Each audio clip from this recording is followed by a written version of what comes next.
중국 송나라에 주희라고 하는 유학자가 있었습니다. 그가 썼던 많은 시들 중에 다음과 같은 시가 있습니다. 메마른 강 어귀에 큰 배 한 척이 있었네. 그 배는 너무 커서 어떠한 노력에도 꿈쩍하지 않았네. 포기할까? 더 노력할까? 그 배는 나의 한계를 가르치는 스승과 같았네. 그러나 그날 밤새 내린 비가 그친 후 강가에 서서 나는 보았네. 물에 떠서 움직이는 그 커다란 배를. 내 입으로는 꿈쩍도 하지 않던 배도 그 강물에 비가 내려서 물이 차게 되면 그 꿈쩍하지 않던 배도 저절로 떠서 움직이게 되는 것입니다. 마찬가지입니다. 우리 인생에도 내 힘으로는 꿈쩍도 하지 않는 인생의 다양한 배들이 강바닥에 처박혀 있듯이 가라앉아 있습니다.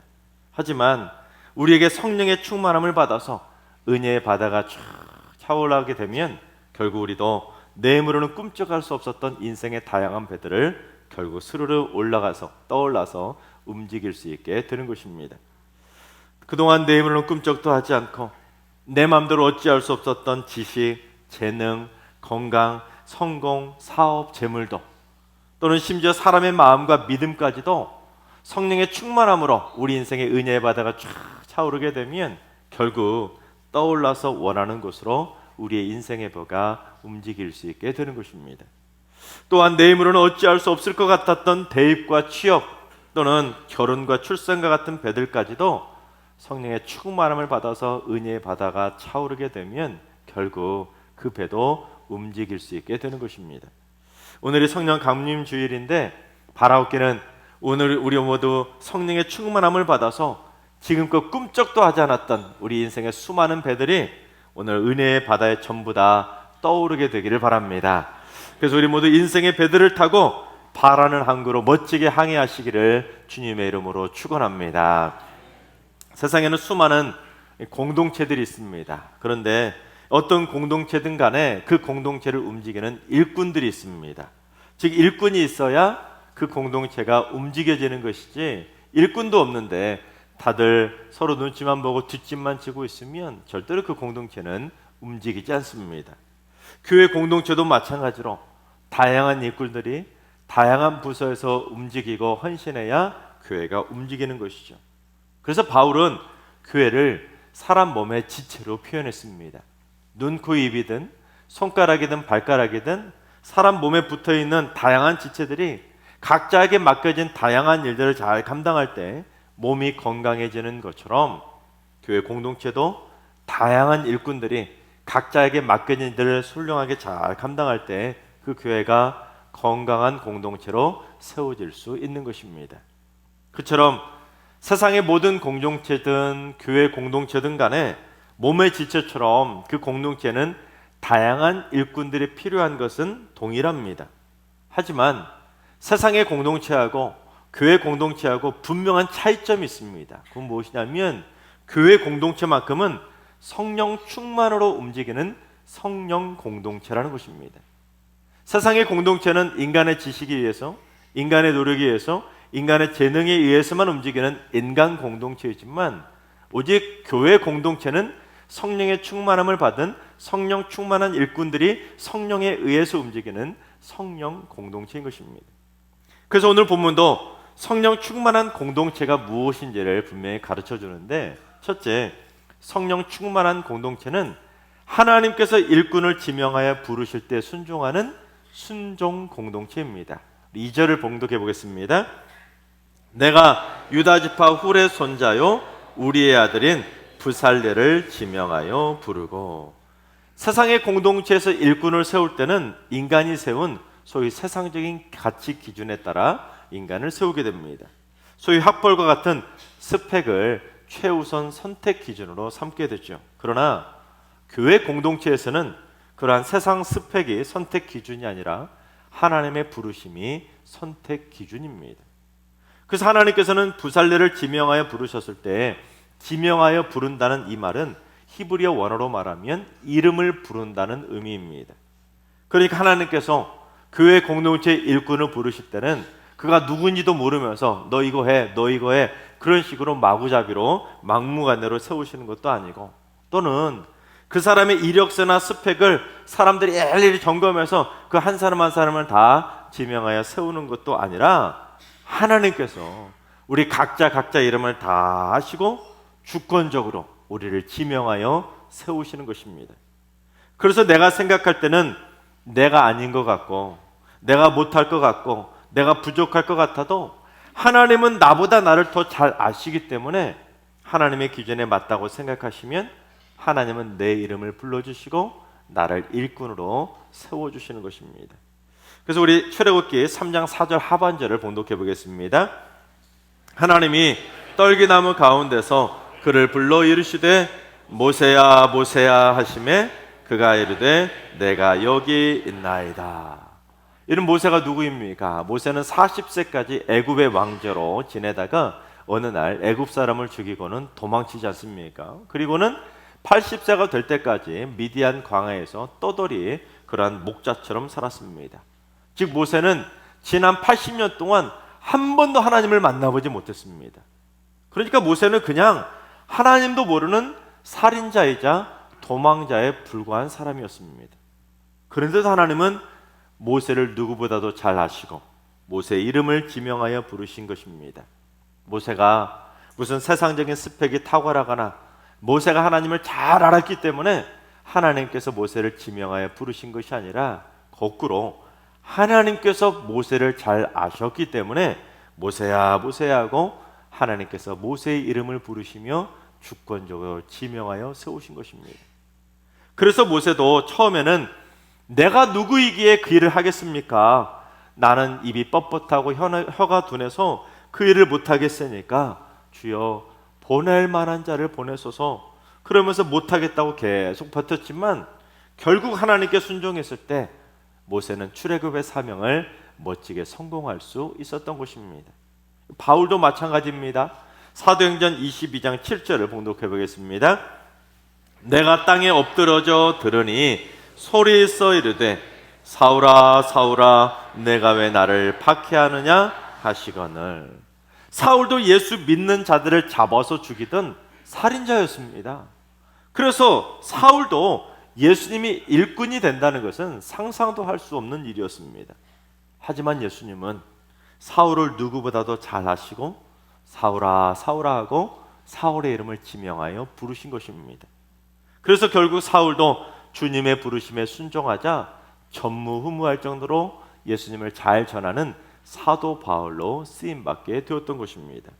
즉 하나님께서 지명하여 부르실 때는 그 사람이 어떤 사람인지를 그 사람이 어떻게 감당할 수 있을지를 다 아시고 부르시니까 하나님이 부르시면 우리는 그냥 기쁨으로 순종하면 되는 것입니다. 오늘 본문에도 하나님은 지금까지 이스라엘 역사에 한 번도 이름이 나오지 않았던 이름도 생소한 두 사람을 성막을 제작하는 그 막중한 책임자로 세우게 됩니다. 하나는 부살렐인데 이 부살렐의 이름의 뜻은 하나님의 그늘 아래 또는 하나님의 보호 아래라는 뜻을 가지고 있습니다. 즉 부살렐이 그동안 하나님의 보호 아래에서 하나님의 은총을 받으며 지내고 있었다는 것이죠. 지금까지는 그동안 남들에게 주목받지 못하는 이름도 생소한 인물이었지만 하나님의 그늘 아래에서 묵묵히 하나님의 뜻대로 살았던 것입니다. 그러다가 때가 참에 하나님께서 부살렐의 이름을 지명하여 부르신 것입니다. 여러분 그 성막을 제작하는 그 막중한 임무로 부살렐을 지명하여 하나님께서 세우셨을 때 여러분 이스라엘 백성들이 뭐라고 했겠습니까? 부살렐? 걔가 누구지? 도대체 걔가 누구이기에 그 성막 그 막중한 사명을 주시지? 하고 의아해하는 사람들이 상당히 많았을 것입니다.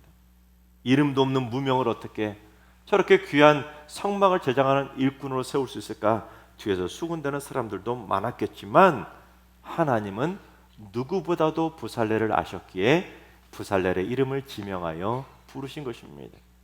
또 한 명은 오홀리압인데 오홀리압은 아버지의 장막이라는 뜻입니다. 그러니까 오홀리압은 일찌감치 하나님 아버지의 장막인 성막의 기구들을 만들도록 일찌감치 태어난 성막 기술자였던 것입니다. 그래서 역시 오홀리압도 때가 참에 하나님께서 오홀리압을 지명하여 부르셔서 아버지 장막의 기구들을 만들도록 귀하게 쓰임 받게 되었던 것입니다.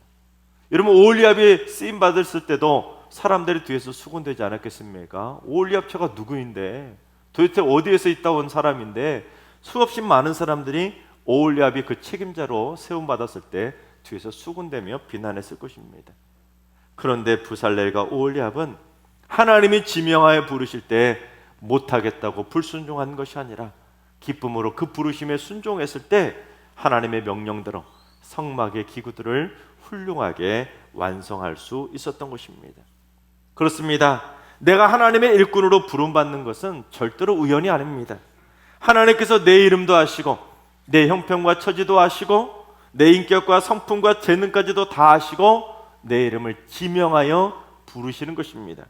그러니까 이 성령 충만한 공동체는 어떤 공동체겠습니까? 하나님의 부르심에, 즉 하나님의 일꾼으로 지명하여 부르실 때 기쁨으로 순종하는 순종 공동체인 것입니다. 바라옵게는 하나님께서 우리를 지명하여 부르실 때 우리 모두 다 같이 기쁨으로 순종해서 우리 승리교회를 순종 공동체로 세워가시기를 주님의 이름으로 축원합니다. 두 번째, 성령 충만한 공동체는 여러 가지 지혜와 총명과 지식과 재주들로 충만한 재능 공동체입니다. 3절부터 5절까지 봉독해 보겠습니다. 하나님의 영을 그에게 충만하게 하여 지혜와 총명과 지식과 여러 가지 재주로 정교한 일을 연구하여 금과 은과 노수로 만들게 하며 보석을 깎아 물리며 여러 가지 기술로 나무를 새겨 만들게 하리라. 하나님께서는 부살렐을 지명하여 부르신 다음에 하나님의 영을 그에게 충만하게 채워주셔서 지혜와 총명과 지식과 여러 가지 재주를 주셔서 정교한 성막의 기구들을 만들도록 하신 것입니다. 여러분, 교회 다니다 보면 교회만큼 다양한 재주를 골고루 필요로 하는 것도 없다, 그런 생각이 들지 않습니까? 교회를 하다 보면 정말로 별의별 재주가 다 필요합니다.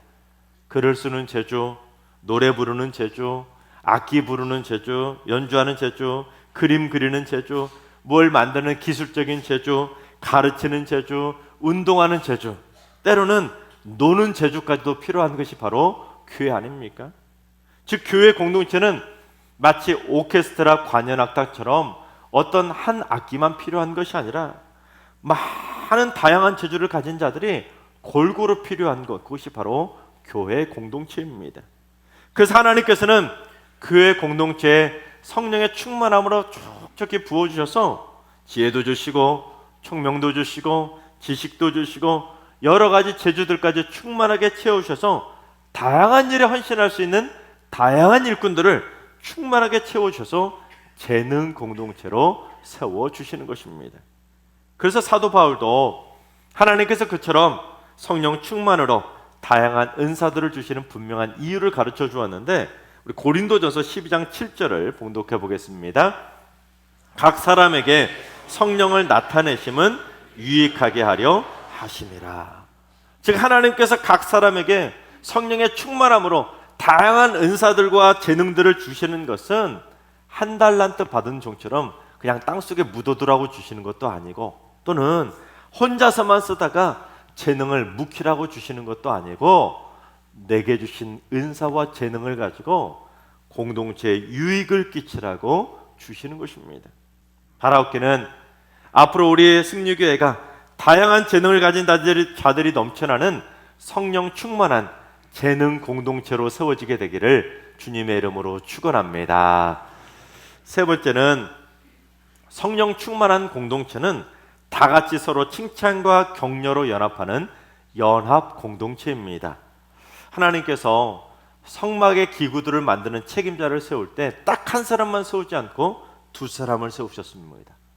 어차피 하나님께서 성령 충만으로 재능을 쏟아 부어주실 거라면 부살렐이든 오홀리압이든 딱 한 사람만 몰아서 막 주시고는 그 중에 한 사람만 세우셨어도 되지 않겠습니까? 사공이 많으면 배가 산으로 간다는 말도 있는 것처럼 인간적으로 생각할 때는 한 사람이 진두지휘하면 훨씬 더 쉽고 빠르게 제작할 수 있다고 생각할 수도 있습니다.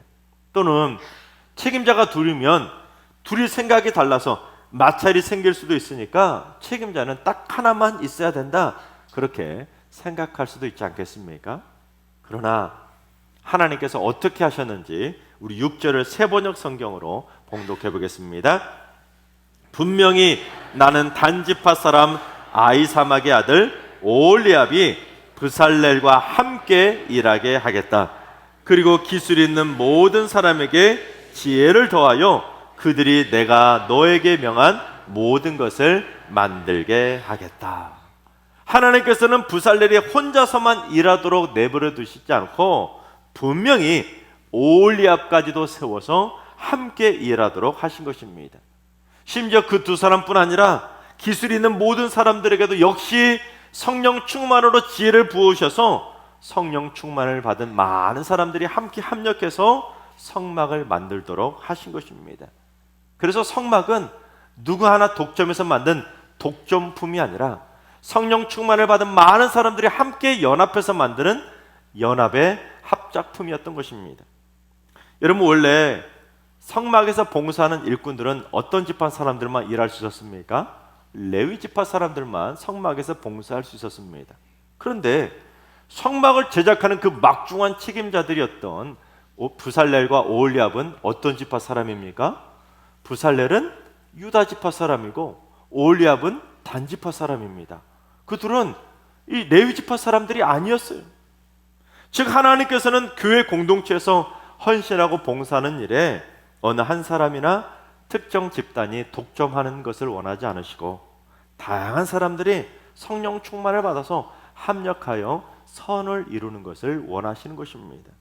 그래서 성령 충만으로 재능을 주실 때도 하나님은 어떤 한 사람에게만 막 쏟아 부으시고 그 한 사람만 일하도록 하시는 것이 아니라 다양한 사람들에게 골고루 수많은 재능과 은사들을 부어주시는 것입니다. 그래서 하나님은 교회 일을 할 때 어떤 일이든지 독점품을 원하시는 것이 아니라 다양한 사람들이 합력해서 연합하는 합작품을 원하시는 것입니다. 따라서 우리는 다른 사람들이 받은 재주나 재능의 달란트도 아낌없이 세워주고 존중해주고, 내가 받은 재주와 재능의 달란트도 내가 최대한 노력해서 잘 살려내서 하나님이 원하시는 최고의 합작품을 만들 수 있도록 다 같이 합력해서 선을 이루어가야 하는 것입니다. 그런데 우리 승리교회는 없는데 저기 옆 동네 교회를 가면 꼭 그런 분들이 있습니다. 다른 사람들이 받은 재주와 재능을 시기 질투하는 사람들이 있어요. 열심히 봉사하고 헌신했는데 이게 뭐냐고, 이것밖에 못했냐고, 이렇게 하지 왜 저렇게 했냐고 애써서 깎아내리고 비난하거나 폄하하는 사람들을 보게 됩니다. 그래서 앞에서 열심히 땀 흘리고 일했는데 그런 말 듣고 기운 빠지고 상처받는 일들이 얼마나 많이 있는지 모릅니다. 솔직히 자기가 맡아서 했으면 얼마나 잘한다고, 자기는 도와주지도 않았으면서 뒤에서 수군대는 일만 하는 사람들이 우리 승리교회는 없는데 자기 교회 가면 있더라고요. 여러분, 교회 일은 내가 하지 않을 거면, 또한 내가 도와주지 않을 거면 뭐라고 하면 안 됩니다. 그건 연합하는 것이 아니라 연합을 깨트리는 것입니다. 앞으로 더 잘할 수 있도록 그냥 잘했다고 칭찬하고 격려해주고 세워주면서 다 같이 함께 연합해줘야 성령 충만을 받은 지혜롭고 총명한 행동인 것입니다. 여러분, 브살렐과 오홀리압이 성막과 기구들을 다 만들었을 때 여러분 뒤에서 수군대는 사람이 있었을까요? 단 한 사람도 없었습니다. 왜 이렇게 만들었냐고, 또한 이건 좀 아닌 것 같다고 뒤에서 폄하하면서 뭐라고 하는 사람이 있었을까요? 단 한 사람도 없었습니다. 성령 충만으로 지혜와 재능을 받은 많은 일꾼들이 다 같이 연합해서 함께 힘을 합쳐서 성막이라고 하는 합작품을 완성할 수 있었던 것입니다. 그게 성령 충만한 공동체이지, 교회에서 뭔 일만 하고 나면 뒤에서 이러쿵저러쿵 수군대면 그건 성령 충만의 역사하심을 자기 입으로 걷어차는 거나 마찬가지입니다. 여러분, 교회 일이라는 것은 인간의 힘으로 하는 세상 일이 아니라 성령의 충만함을 받은 사람들이 하는 하나님의 일입니다. 그게 세상 일과 교회 일의 차이점이죠. 그런데 내가 교회에서 일어나는 일들에 대해서 뒤에서 뭐라고 하면 그건 누굴 뭐라고 하는 것이 되겠습니까? 그 일을 행하시고 그 일을 역사하신 성령 하나님을 비방하고 비난하는 것이 되는 것입니다. 그래서 그게 바로 성령 회방죄인 거예요. 따라서 세상에서 일어난 일은 여러분 뭐라고 해도 됩니다. 하지만 교회 사는 일만큼은 하나님의 일이기에 절대로 뭐라고 하면 안 되는 것입니다. 그래서 다른 사람들이 열심히 헌신했을 때는 칭찬해 주지 않거나 내가 도와주지 않을 거면 그냥 차라리 입을 닫는 것이 도와주는 것입니다. 그래야 적어도 성령 회방죄만큼은 범하지 않는 것이죠. 여러분, 제가 문제 하나 낼 테니까 한번 맞춰보세요. 다음 중에서 성령 충만한 지혜로운 행동은 무엇일까요? 1번, 남이 한 일에 대해 단점과 허점과 미흡한 점을 찾아내서 이러쿵저러쿵 수군대며 비난한다. 2번, 내가 했으면 그것보다 잘했을 거라고 깎아내리면서 그 사람이 칭찬받는 것을 질투한다. 3번, 그거 말고 이렇게 했으면 더 좋았을 텐데, 그거 누구한테 시켰으면 더 잘했을 텐데, 그거 안 했으면 더 좋았을 텐데, 그처럼 자꾸 텐데를 말하며 불평한다. 4번, 남이 한 일에 대해 장점을 찾아내서 아낌없이 잘했다고 칭찬과 격려만 해준다. 정답은? 잘하셔요. 잘 아시는데 답이 뻔한데도 왜 이렇게 많은 사람들이 오답으로 행동할 때가 많이 있지 않습니까? 칭찬하고 격려해 주지는 못할 망정 열심히 땀 흘리며 봉사한 사람들한테 끝나고 나면 뒤에서 뭐라고 해서 열심히 헌신한 거 한순간에 시험 들게 만드는 경우들이 얼마나 많이 있습니까? 이 시간 우리 승리교회에서 봉사하는 모든 봉사자들을 위해서 우리 다 같이 칭찬과 격려의 박수 아낌없이 한번 보내줍시다.